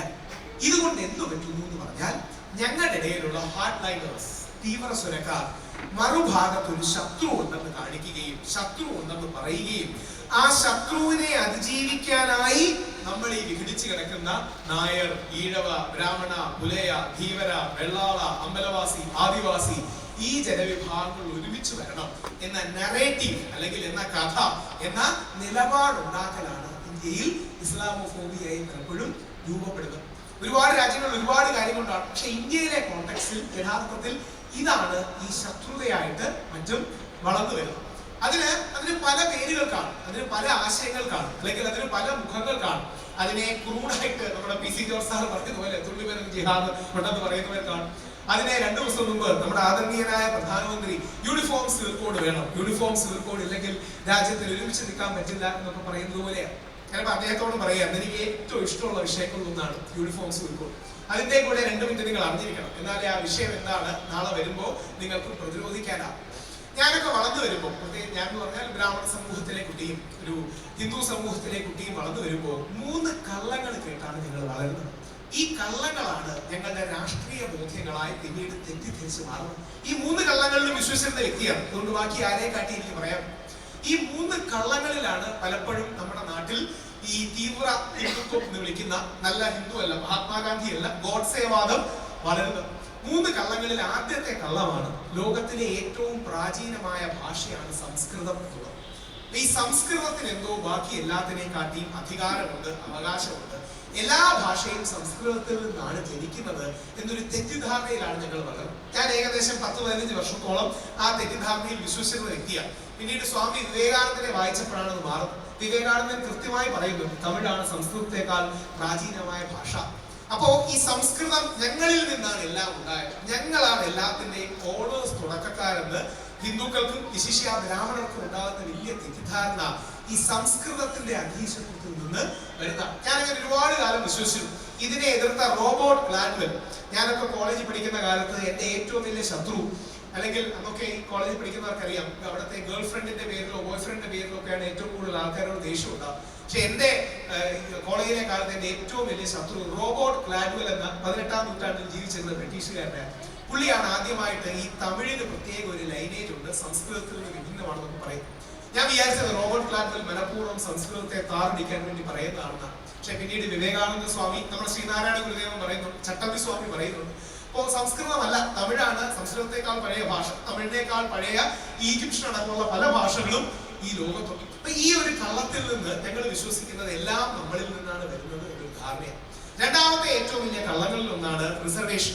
അതായത് സംവരണം കൊടുക്കുന്നത് പിന്നോക്കക്കാരുടെ അഭിവൃദ്ധിക്ക് വേണ്ടിയിട്ടാണ് എന്നുള്ളൊരു ധാരണ നിങ്ങൾക്ക് വരുന്നു. ശരിക്കും അങ്ങനെയല്ല. ഈ മാസത്തിനൊരു പ്രത്യേകതയും, അംബേദ്കർ എന്ന് പറയുന്ന ഇന്ത്യയുടെ ഭരണഘടനയുടെ നിർമ്മാതാവ്, യഥാർത്ഥത്തിൽ അംബേദ്കറിനെ ഇമോഷണലി ബ്ലാക്ക്മെയിൽ ചെയ്താണ് ഈ റിസർവേഷൻ അംഗീകരിപ്പിക്കുന്നത്. അതായത് ഈ സംവരണം എന്ന് പറയുന്ന ആശയം യഥാർത്ഥത്തിൽ മഹാത്മാഗാന്ധി മരിക്കാൻ തുടങ്ങുന്നു. മഹാത്മാഗാന്ധി പറയുന്നുണ്ട്, വ്യത്യസ്ത ജാതികളായ ഹിന്ദുക്കളെ തിരിച്ച് അവർക്ക് പൂന പാക്റ്റിൽ ലൂടെയാണ് മഹാത്മാഗാന്ധി ഒന്നിപ്പിക്കുന്നത്. റാംസേ മക്ഡൊണാൾഡ് എന്ന് പറയുന്ന ബ്രിട്ടീഷ് പ്രധാനമന്ത്രി അന്നത്തെ വിഭജനം, ഡിവൈഡ് ആൻഡ് റൂൾ എന്ന് പറയുന്ന പോളിസിയുടെ ഭാഗമായി ഇന്ത്യയിൽ കമ്മ്യൂണൽ അവാർഡ് എന്നൊരു കാര്യം കൊണ്ടുവന്നു. അതായത് ദളിതര് വേറെ വോട്ട് ചെയ്യണം എന്നുള്ളതാണ് ഏറ്റവും രത്ന ചുരുക്കം. അത് മഹാത്മാഗാന്ധി പറയുന്നുണ്ട്, ഞാൻ ഹിന്ദുക്കളെ വിഭജിക്കാൻ അനുവദിക്കില്ല, എന്റെ ശവശരീരത്തിന് മേലിലൂടെയോ ഹിന്ദു കമ്മ്യൂണിറ്റി ഡിവൈഡ് ചെയ്യാൻ അനുവദിക്കും. അപ്പൊ അംബേദ്കർ നേരെ തിരിച്ച് നിലപാടെടുത്ത് ദളിതർക്ക് വേറെ വോട്ട് വേണമെന്ന് പറയുന്നു. ഇങ്ങനെ 7 ദിവസം പട്ടിണി കിടക്കുന്ന മഹാത്മാഗാന്ധി മരണത്തിലേക്ക് പോകുമ്പോഴാണ് അംബേദ്കർ അവസാനം സംവരണം ഞങ്ങൾ സ്വീകരിക്കാൻ തീരുമാനിക്കും. സംവരണം യഥാർത്ഥത്തിൽ അംബേദ്കർ ഗാന്ധിജിക്ക് വേണ്ടി വിട്ടു നൽകുന്ന കൺസെഷനാണ്. സംവരണം നമ്മൾ ദളിതർക്ക് കൊടുക്കുന്ന ഒരു ആനുകൂല്യമല്ല, നേരെ തിരിച്ച് ദളിതർ പൊതുസമൂഹത്തിനും വിശിഷ്യ ഹിന്ദു സമൂഹത്തിനും കൊടുക്കുന്ന കൺസെഷനാണ്. ഗാന്ധിജി ഭരിക്കണ്ട എന്ന് പറഞ്ഞ് അംബേദ്കർ വിട്ടുകൊടുക്കുന്നതാണ്. എന്നാ നമുക്ക് വേറെ സെപ്പറേറ്റ് ഇലക്ട്രേറ്റ് വേണ്ട, പകരം ഞങ്ങൾക്ക് ഈ സംവരണം മതി എന്ന് പറഞ്ഞ് അംബേദ്കർ അക്സെപ്റ്റ് ചെയ്യുന്നതാണ്. ഞങ്ങൾ ചെറിയ പ്രായത്തിൽ വളർന്നു വരുമ്പോൾ ഞങ്ങൾക്ക് എന്തോ കിട്ടുന്നില്ല, ബാക്കിയുള്ളവർക്ക് കിട്ടുന്നുണ്ട്. അപ്പോ ഞങ്ങൾ വിക്ടിംസ് ആണ്, ഞങ്ങൾ ഇരകളാണ് എന്നുള്ള ധാരണ ഞങ്ങൾ ഹിന്ദു കുട്ടികൾക്ക്, വിശിഷ്യ സവർണ ഹിന്ദു കുട്ടികൾക്ക്, ബ്രാഹ്മണർക്കും ഉണ്ടാകാം. 3, യൂണിഫോം സിവിൽ കോഡാണ്. ഞാൻ യൂണിഫോം സിവിൽ കോഡ് വേണമെന്ന് വിശ്വസിക്കുന്ന വ്യക്തിയാണ്. യൂണിഫോം സിവിൽ കോഡ് എന്ന് പറഞ്ഞാൽ എന്താ? നമ്മളെല്ലാം ഒന്നല്ലേ? ആരെങ്കിലും അല്ലെന്ന് പറയും. നമ്മളെല്ലാം ഒന്നാണെങ്കിൽ നമുക്ക് ഒറ്റ നിയമം പോരെ. നമ്മളെല്ലാം ഒന്നാണ്. നമ്മുടെ സന്ദേശ സിനിമയിൽ മാമുക്കോയ പറയുന്ന പോലെ ഒരേ ഒരു ഇന്ത്യ, ഒരൊറ്റ ജനത, നമ്മളെല്ലാം ഒന്നാണ്, നമുക്ക് ഒരു നിയമം പോലെ. പെട്ടെന്ന് കേൾക്കുമ്പോൾ ആർക്കും അതിനെ എതിർക്കാൻ കഴിയില്ല. അതായത് നമ്മുടെ നെഹ്റുജി എല്ലാം ആദരവായിരിക്കും, മതേതരവാദിയാണ്, പുരോഗമനവാദിയാണ്. നെഹ്റുജി യൂണിഫോം സിവിൽ കോഡിനെ അംഗീകരിച്ചിരുന്ന വ്യക്തിയാണ്. ബാബാ സാഹേബ് അംബേദ്കർ യൂണിഫോം സിവിൽ കോഡിനെ അംഗീകരിച്ചിരുന്ന വ്യക്തിയാണ്. ഞാൻ കേരളത്തിന്റെ മുഖ്യമന്ത്രിയായി കാണണമെന്ന് ആഗ്രഹിക്കുന്ന വിശ്വപൗരനായ ശശി തരൂർ സാർ, ഈ പുസ്തകത്തിൽ റഫറൻസ് ഉള്ള ശശി തരൂർ സാർ, വെളി പറയില്ലെങ്കിലും ഉള്ളിൽ യൂണിഫോം സിവിൽ കോഡിനെ അംഗീകരിക്കുന്ന വ്യക്തിയാണ്. BJPയുടെ ഏറ്റവും വലിയ മതസൗഹാർദ്ദ മുഖമായ ശ്രീധരൻപിള്ള സാർ, കോഴിക്കോട്ടെ പരിപാടികൾക്കെല്ലാം ഏറ്റവും സജീവ സാന്നിധ്യമായ ശ്രീധരൻപിള്ള സാർ യൂണിഫോം സിവിൽ കോഡിനെ അംഗീകരിക്കുന്ന വ്യക്തിയാണ്. എല്ലാ സുപ്രീം കോടതി ജഡ്ജിമാരും യൂണിഫോം സിവിൽ കോഡിനെ അംഗീകരിക്കുന്ന വ്യക്തിയാണ്. അപ്പൊ ഈ മുസ്ലിങ്ങൾക്ക് എന്താ യൂണിഫോം സിവിൽ കോഡിനെ അംഗീകരിച്ച? അവർക്ക് നമ്മുടെ നിയമത്തെ അനുസരിക്കാൻ മടിയുള്ളതുകൊണ്ടല്ലേ യൂണിഫോം സിവിൽ കോഡിനെ അംഗീകരിക്കാത്തത് എന്ന് ചിന്തിക്കാൻ സാധാരണ ഒരു ഹിന്ദു പെട്ടെന്ന് പ്രേരിപ്പിക്കപ്പെടും. അവിടെയാണ് എന്റെ ജീവിതത്തിലെ ഏറ്റവും വലിയ മാറ്റങ്ങളിൽ ഒന്നായ യൂണിഫോം സിവിൽ കോഡിന്റെ സത്യം എന്താണെന്ന് ഞാൻ ഗുരുജി ഗോൾവൽക്കറിൽ നിന്ന് വായിക്കും.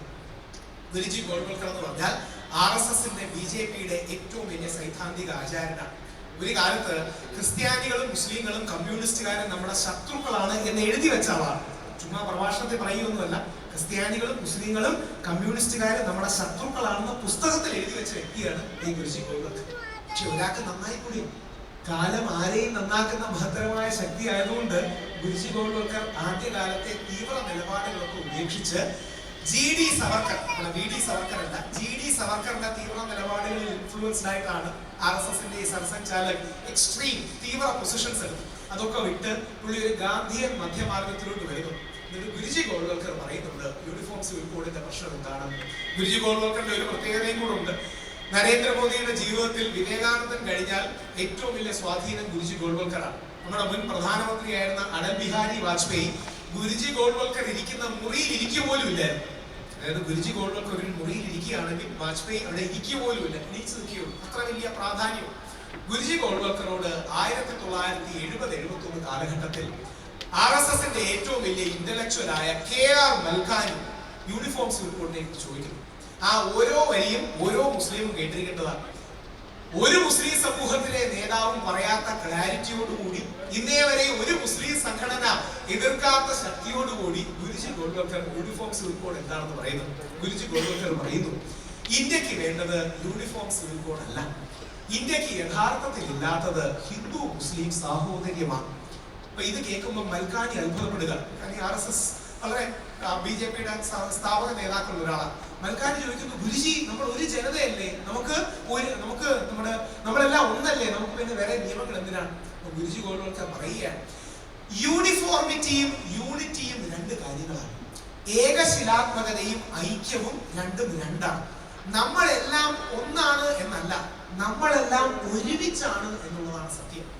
നമ്മളെല്ലാം ഒന്നാണ്, അത് ഭംഗിക്ക് വേണ്ടി നമുക്ക് പറയാവുന്നേ ഉള്ളൂ. പക്ഷെ സത്യം നമ്മളെല്ലാം ഒരുമിച്ചാണ്. ഈ ഒരുമ എന്ന് പറയുമ്പോൾ തന്നെ അതിൽ വൈവിധ്യമുണ്ട്. അതുകൊണ്ടാണ് ഒരുമ എന്ന് പറയേണ്ടി വരുന്നത്. യൂണിറ്റി ഇംപ്ലൈസ് ഡൈവേഴ്സിറ്റി, അഥവാ നമ്മളുടെ ഈ ഒരുമ എന്ന് പറഞ്ഞാൽ തന്നെ അതിൽ വൈവിധ്യമുണ്ട്, വ്യത്യസ്തതയുണ്ട്. ഈ വ്യത്യസ്തതകളെ ഒരുമിപ്പിക്കലാണ് നമുക്ക് വേണ്ടത്. ഒരു മുത്തുമാലയിൽ കോർത്തിടലാണ് നമുക്ക് വേണ്ടത്, അല്ലാതെ ഏകശിലാത്മകതയല്ല.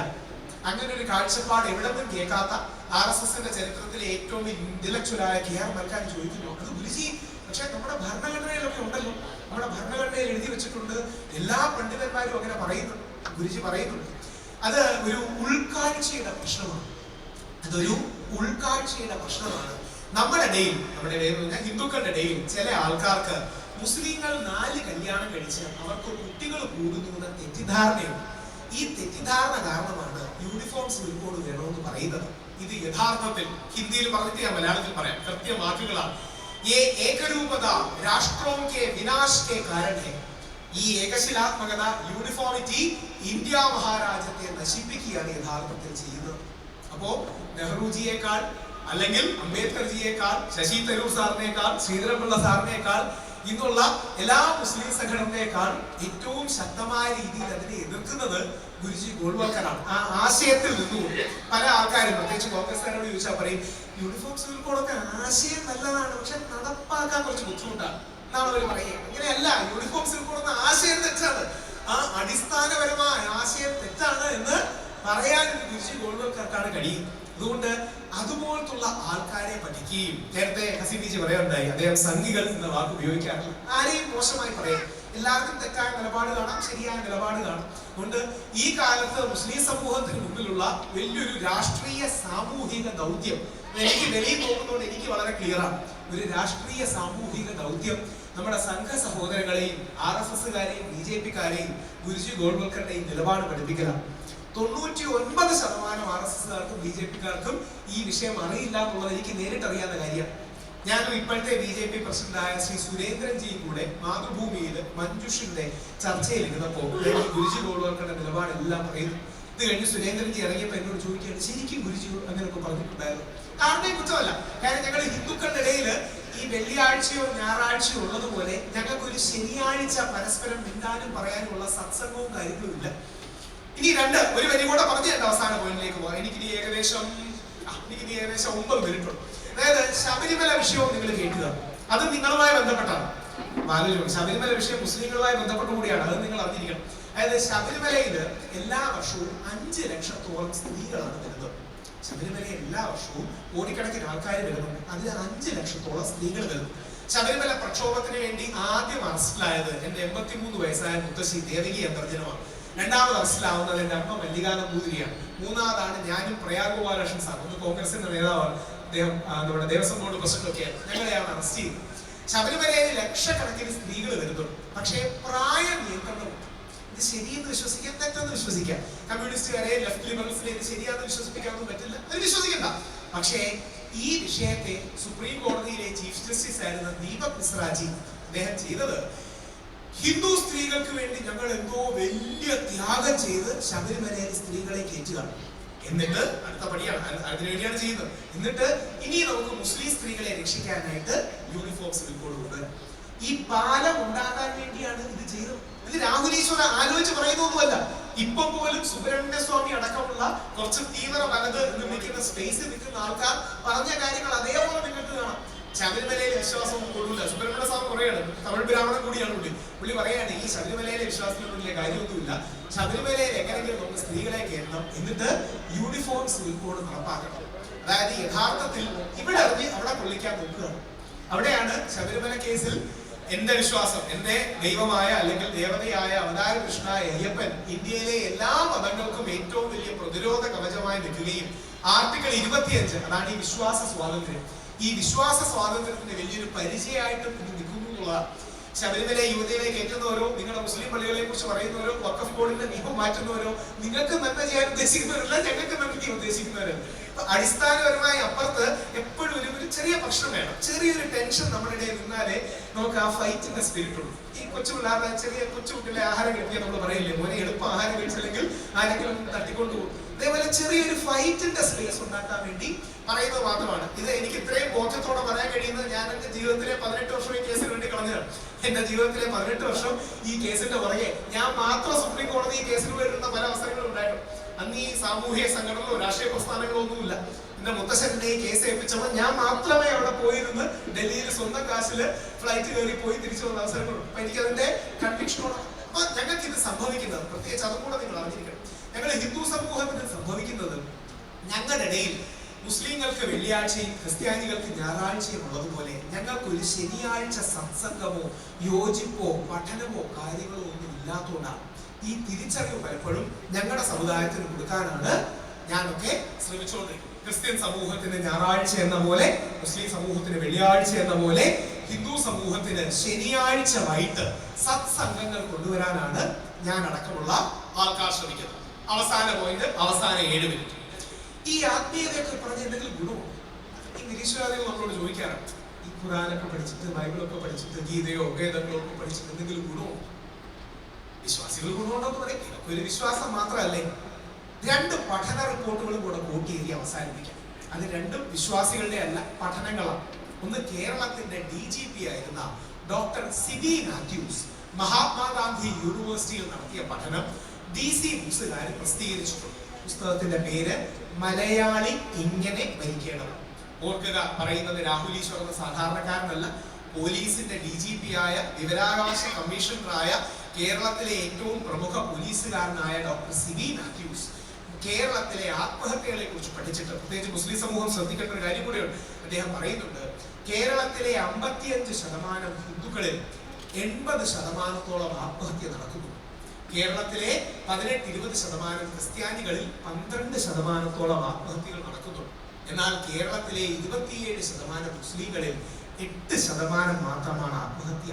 കാരണം അവർക്കിടയിൽ മികച്ച രീതിയിൽ ബാക്കി സമുദായങ്ങളെക്കാൾ ആത്മീയ പഠനവും സാമൂഹികമായ കീഴ്വഴക്കവും. ഇത് പറയുന്നത് ഒരു മുസ്ലിം അല്ല, ഇത് പറയുന്നത് ഒരു ഖാസിമി അല്ല, ഇത് പറയുന്നത് ഒരു മൗലവി അല്ല, ഇത് പറയുന്നത് നാഷണൽ ക്രൈം റെക്കോർഡ്സ് ബ്യൂറോയുടെ അടക്കം പഠനത്തിൽ കണ്ടെത്തിയ ക്രിസ്ത്യൻ സമൂഹത്തിൽ നിന്നുള്ള സിബി മാത്യൂസ് പറയുന്നു. ആ രീതിയിലുള്ള ആത്മീയ പഠനങ്ങളും ഐക്യവും വളരെ പ്രധാനമാണ്. ഇനി അടുത്തത്, ലോകത്തിലെ ഏറ്റവും പ്രധാനപ്പെട്ട യൂണിവേഴ്സിറ്റി ആയ ഹാർവേർഡ് യൂണിവേഴ്സിറ്റിയുടെ ഗ്രാൻഡ് സ്റ്റഡി, ലോക ചരിത്രങ്ങളുടെ പഠനങ്ങളുടെ കാര്യത്തിലെ ഏറ്റവും പ്രധാനപ്പെട്ട സ്റ്റഡിയാണ് ഹാർവേർഡ് യൂണിവേഴ്സിറ്റിയുടെ ഗ്രാൻഡ് സ്റ്റഡി, GRANT-STUDY. നമ്മുടെ അമേരിക്കൻ പ്രസിഡന്റ് ആയിരുന്ന ജോൺ എഫ് കെന്നഡി അടക്കം ഈ സ്റ്റഡിയുടെ ഭാഗമായിട്ട്, വെറുതെ നിങ്ങൾ ഗൂഗിളിൽ പോയി ഗ്രാൻഡ് സ്റ്റഡി അടിച്ചു നോക്കിയാൽ 80-85 വർഷങ്ങളായിട്ട് ഈ പഠനം തുടങ്ങുന്നത് കാണാം. 85 വർഷം ഹാർവേർഡ് ഗ്രാൻഡ് സ്റ്റഡി പഠിച്ചത് ഒരൊറ്റ ചോദ്യമാണ്.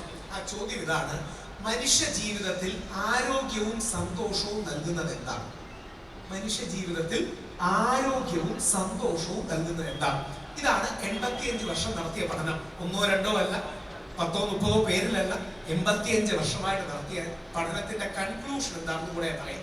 ആ പഠനത്തിന്റെ കൺക്ലൂഷൻ 3 കാര്യങ്ങളാണ് ജീവിതത്തിൽ നമുക്ക് സന്തോഷവും നമുക്ക് ആരോഗ്യവും തരുന്നത്. ഒന്നാമത്തെ കാര്യം മികച്ച ബന്ധങ്ങൾ, രണ്ടാമത്തെ കാര്യം മികച്ച ബന്ധങ്ങൾ, മൂന്നാമത്തെ കാര്യം മികച്ച ബന്ധങ്ങൾ. ഈ പഠനം ഞാൻ ഇന്ന് ഇദ്ദേഹത്തിന്റെ പുസ്തകത്തിൽ കാണുകയുണ്ടായി.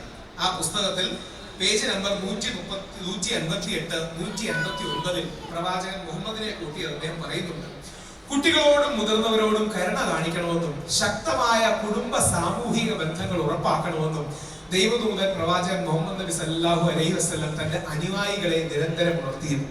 ഇതാണ് ഹാർവേർഡ് യൂണിവേഴ്സിറ്റി 85 വർഷം പഠനം നടത്തി കണ്ടെത്തിയതായത്. മികച്ച ഹ്യൂമൻ റിലേഷൻഷിപ്സ്, കുടുംബ ബന്ധങ്ങൾ, സാമൂഹിക ബന്ധങ്ങൾ, സാമുദായിക ബന്ധങ്ങൾ, സാഹോദര്യ ബന്ധങ്ങൾ, ഇതാണ് ജീവിതത്തിന്റെ എസൻസ് എന്ന് വിശ്വാസിയല്ല പറയുന്നത്, വിശ്വാസത്തിന്റെ ബേസിലല്ല പറയുന്നത്. തലച്ചോറിലടക്കം ഇലക്ട്രോഡുകൾ ഘടിപ്പിച്ച് ക്വസ്റ്റനെയർ എടുത്ത് 80 വർഷം പഠനം നടത്തി ലക്ഷക്കണക്കിന് ആൾക്കാരുടെ ജീവിതത്തിലൂടെ പോയി അവസാനം എത്തുന്ന കൺക്ലൂഷൻ നമ്മുടെ എല്ലാം വിശ്വാസധാരകളിൽ പറയുന്ന പരിശുദ്ധമായ ഇസ്ലാമിലും വിശുദ്ധമായ ക്രിസ്ത്യാനിറ്റിയിലും പവിത്രമായ ഹിന്ദു ധർമ്മത്തിലും അടക്കം പറയുന്ന ഈ സ്പിരിച്വൽ കൺക്ലൂഷൻസിലേക്ക് ഒന്നല്ലെങ്കിൽ മറ്റൊരു തലത്തിൽ ലോകവും വന്നുകൊണ്ടിരിക്കുന്ന കാഴ്ച നമുക്കിത് കാണാം.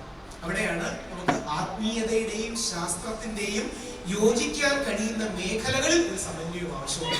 ചില കൺക്ലൂഷൻസ് വ്യത്യസ്തമായേക്കാം, പക്ഷേ ആൽബർട്ട് ഐൻസ്റ്റീൻ പറയുന്നത് പോലെ വിശ്വാസമില്ലാത്ത ശാസ്ത്രം മുടന്തനും ശാസ്ത്രമില്ലാത്ത വിശ്വാസം അന്ധവുമാണെന്നാണ്. അതായത് വിശ്വാസത്തിന്റെ തലങ്ങൾ വേറെയാണ്, ശാസ്ത്രത്തിന്റെ തലങ്ങൾ വേറെയാണ്. പക്ഷേ മനുഷ്യ ജീവിതത്തിന്റെ നന്മയാണ് ആത്യന്തികമായി രണ്ടും ലക്ഷ്യം വെക്കേണ്ടത്. ആ ലക്ഷ്യത്തിലേക്ക് നടന്നെടുക്കാൻ ഖാസിമിജിയെ പോലുള്ള ആൾക്കാർ അവരുടെ പ്രബോധനങ്ങളിലൂടെ, പ്രഭാഷണങ്ങളിലൂടെ, അവരുടെ ഉൾക്കാഴ്ച നൽകുന്നതിലൂടെ കഴിയട്ടെ. ഈ പുസ്തകം മനോഹരമായ ഒരു പുസ്തകമാണ്. ഇത് ഒരു സമുദായത്തിന് വേണ്ടിയല്ല, എല്ലാ സമുദായങ്ങളും ഇതിന്റെ ആശയങ്ങളും മറ്റും വായിക്കുകയാണെങ്കിൽ കൂടുതൽ ആഴത്തിൽ കാര്യങ്ങൾ അറിയാം. അദ്ദേഹം ഇതിൽ പ്രത്യേകിച്ച് ഏറ്റവും നേരത്തെ അദ്ദേഹം ഡോക്ടർ ഹുസൈൻ സാർ പറഞ്ഞ പോലെ വ്യത്യസ്ത അടലുകളിൽ ഞാൻ ആദ്യം കണ്ടെത്തിയ പ്രത്യേകിച്ച് യൂറോപ്യൻ അധിനിവേശ അല്ലെങ്കിൽ ടെൻഡൻസി, പ്രത്യേകിച്ച് ക്യാപിറ്റലിസ്റ്റ് എന്ന് പറഞ്ഞുകൂടാ, ഒരു യൂറോപ്യൻ ടെൻഡൻസി ഓഫ് അഗ്രഷൻ. ആ അഗ്രഷൻ പല രാജ്യങ്ങളെയും ഇല്ലാതാക്കാൻ ശ്രമിക്കുകയും മറ്റു പല രീതികളിലും ഇന്നും സംഭവിക്കുന്നു. അതിനെ ആത്മീയമായി പ്രതിരോധിക്കാൻ നമുക്ക് കഴിയട്ടെ. ഞാനൊരു ഇന്നും ഇങ്ങനെ ലോകത്തിൽ പല സ്ഥലങ്ങളിലും നെഗറ്റിവിറ്റി ഉണ്ട്. ഇപ്പൊ നമ്മുടെ ഇംഗ്ലണ്ടിൽ കഴിഞ്ഞ ഒരാഴ്ച മുമ്പാണ് അധിനിവേശക്കാർക്കും പ്രത്യേകിച്ച് മുസ്ലിങ്ങൾക്കും ഏഷ്യക്കാർക്കും എതിരെയുള്ള ഒരുപാട് പ്രശ്നങ്ങളും കാര്യങ്ങളും ഉണ്ട്. ഞാൻ അവിടെ പഠിച്ചത്, ഞാൻ എൻ്റെ സ്കൂൾ ഓഫ് എക്കണോമിക്സിലാണ് പഠിച്ചത്. ഞങ്ങളുടെ സുഹൃത്തുക്കൾ അവിടെയുണ്ട്. എല്ലാവർക്കും പ്രശ്നമാണ്. ഏഷ്യക്കാർക്ക് പ്രശ്നമാണ്, ഇന്ത്യക്കാർക്ക് പ്രശ്നമാണ്, പാകിസ്ഥാനികൾക്ക് പ്രശ്നമാണ്, നമ്മുടെ ആൾക്കാർക്ക്, സിഖുകാർക്ക് പ്രശ്നമാണ്, മുസ്ലിങ്ങൾക്ക് പ്രശ്നമാണ്. അപ്പൊ ഈ അധിനിവേശത്തിന്റെ മനോഭാവം അവിടെയുണ്ട്. അതിനോട് എങ്ങനെ പ്രതികരിക്കാമെന്ന് ഞാൻ വിശ്വസിക്കുന്ന ഒരു ആശയം കൂടെ പറഞ്ഞിട്ട് ഞാൻ നിർത്തും. ഒരുപാട് പരിശുദ്ധ ഖുർആനൊന്നും എനിക്കറിയില്ല, അറബിക്കും അറിയില്ല. പക്ഷേ മനസ്സിലാക്കിയ രസകരമായ ഒരു വരി പരിശുദ്ധ ഖുർആൻ 41:34 വലാ തസ്തവിൽ ഹസനതു വല സയ്യ ഇദ്ഫഅ ബില്ലതി ഹിയ ഹസാനു ഫൈദല്ലദി ബൈനക വ ബൈനകു അദാവതുൻ കഅന്നഹു വലിയുൻ ഹമീം. നന്മയും തിന്മയും സമമാകുകയില്ല, നെഗറ്റിവിറ്റിയും പോസിറ്റിവിറ്റിയും സമമാകുകയില്ല. ലോകത്ത് എന്നും തിന്മ കാണും. ആ തിന്മയെ നന്മ കൊണ്ട് എതിർക്കാനും ആ നെഗറ്റിവിറ്റിയെ പോസിറ്റിവിറ്റി കൊണ്ട് മറുപടി പറയാനും അതിലൂടെ കൂടുതൽ ആത്മീയത, കൂടുതൽ ദൈവീകത, കൂടുതൽ ധർമ്മം, കൂടുതൽ സാഹോദര്യം, കൂടുതൽ സ്നേഹവും സന്തോഷവും ഉണ്ടാകട്ടെ. അതിനുവേണ്ടി അദ്ദേഹത്തെ പോലുള്ള എല്ലാ മതസമൂഹങ്ങളിൽ നിന്നും വിശ്വാസ സമൂഹങ്ങളിൽ നിന്നും ആൾക്കാർ കഴിയട്ടെ. ഈ പുസ്തകം കോണ്ടന്റ് കൊണ്ടും അല്ലെങ്കിൽ അതിന്റെ ഉള്ളടക്കം കൊണ്ടും ഉൾക്കാഴ്ചകൾ കൊണ്ടും അതിന്റെ വായനാനുഭവം കൊണ്ടും എല്ലാവരും വായിക്കേണ്ട, അറിഞ്ഞിരിക്കേണ്ട പുസ്തകമാണ് ഇത്. എനിക്ക് സമ്മാനിച്ച അദ്ദേഹത്തിന് നന്ദി പറഞ്ഞുകൊണ്ട്, ഇവിടേക്ക് വിളിച്ച അദ്ദേഹത്തിനും നിങ്ങൾ ഓരോരുത്തർക്കും നന്ദി പറഞ്ഞുകൊണ്ട് അവസാനിപ്പിക്കുന്നു. 1 മിനിറ്റ് എക്സ്ട്രാ എടുത്തിട്ടുള്ളതിന് ക്ഷമ ചോദിച്ചുകൊണ്ട് നമസ്കാരം. ജയ് ഹിന്ദ്. ദൈവം